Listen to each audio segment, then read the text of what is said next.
Hi there, I'm Neil Winton and welcome to Winton's World. And what we have for you this month, the new Tesla Model 3, the first right-hand drive versions are now coming into the country.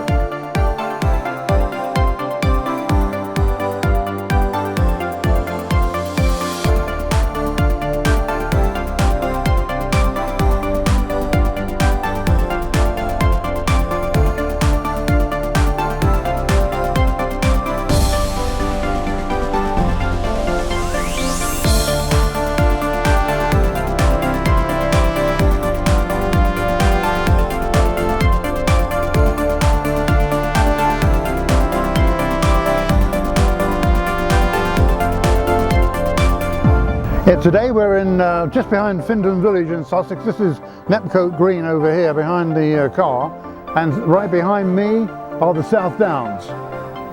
The Tesla Model 3 is supposedly the company's first attempt at a mass market car. Unfortunately, it hasn't quite worked out that way, because this one costs pretty much close to £50,000, and the cheapest entry-level one is at about £37,000, so it's still very expensive and hardly mass market. It's been on sale in Europe since February, and the car has performed amazingly well. After only 5 months of sales, it was the #1 electric car in Europe, while all the other cars had 6 months to sale, and they were way behind it. The Renault Zoe, for instance, which costs probably a third of this, was second, but this much more expensive car was at the top, which is pretty amazing when you think about it.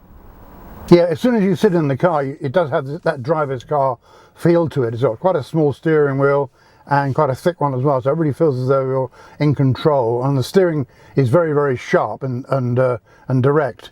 This being the top of the range model, it's got performance figures that are hardly believable. It's 0 to 60 in 3.2 seconds, 162 miles an hour maximum, and the battery has a life of about 330 miles, Tesla claims, and also it has four-wheel drive, so this is really a magnificent piece of kit.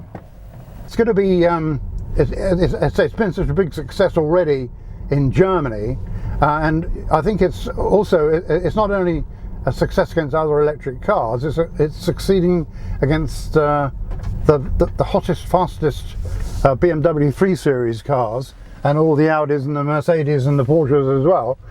So it's scoring against regular cars as well as electric ones, which is pretty amazing. I think you look at the price of this car and you look at the performance of it, and you compare that with the German competition, I think you'll find that this is almost cheap, if you can say that about such an expensive car, but it's probably a whole lot less expensive than the competition, with probably superior performance.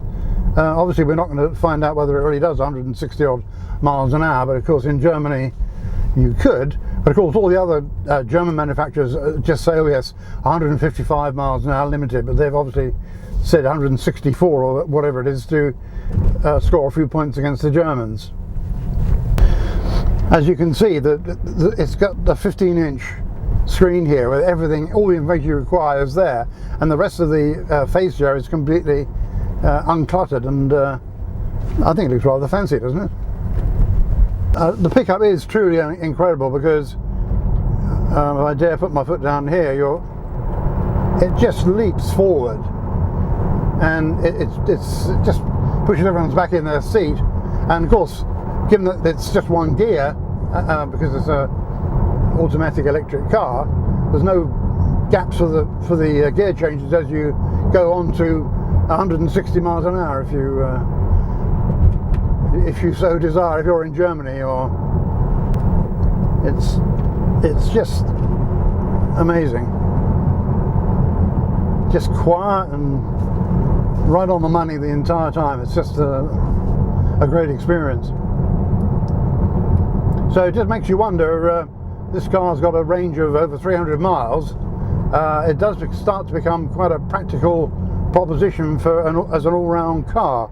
And you probably know that Tesla has this Europe-wide network of supercharging stations, where if you do plot your trip across Europe, you'll be able to go from one supercharger to the next, where it would take you perhaps 45 minutes to fill up for 300 miles, maybe less.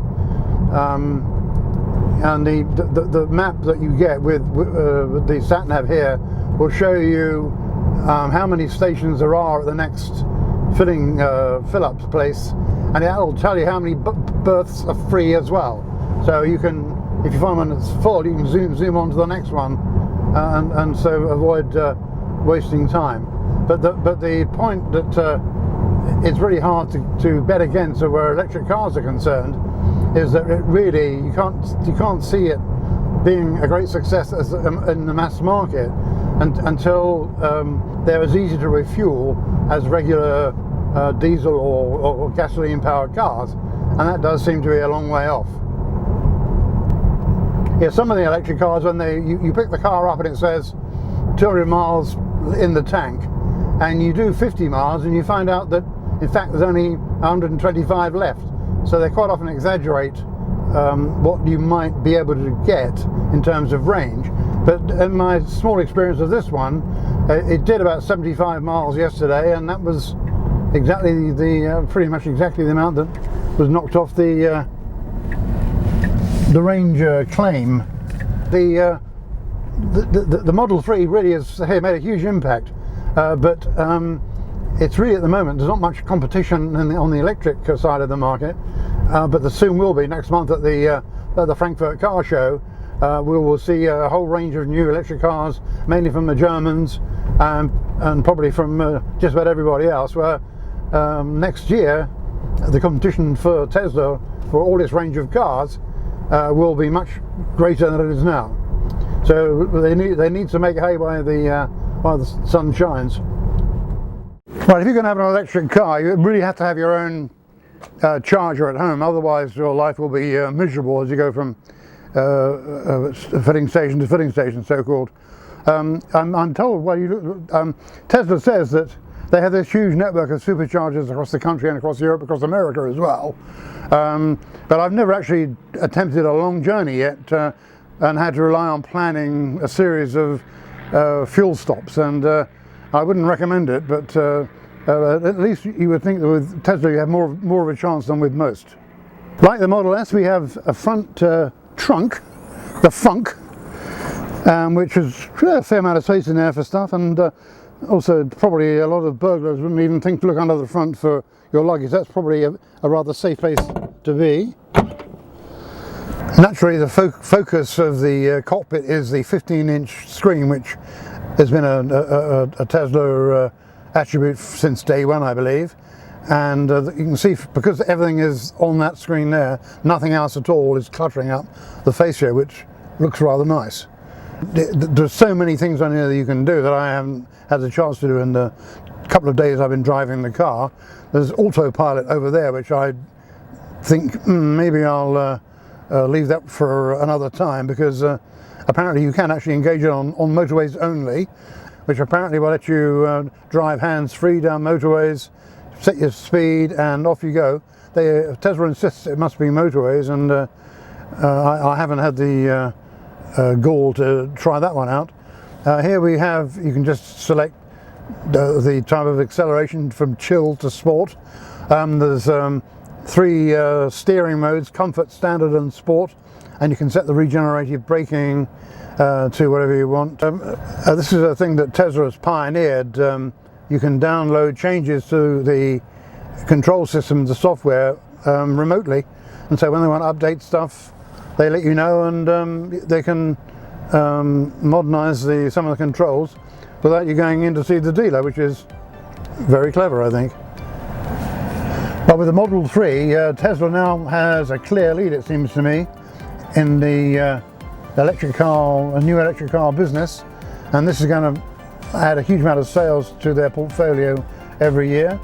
We just have to see now how the Germans, I guess, and the likes of Jaguar Land Rover react, and try and pit themselves against this. But when you look at the quality, the value for money, and the performance of this Model 3, then it's going to take some beating.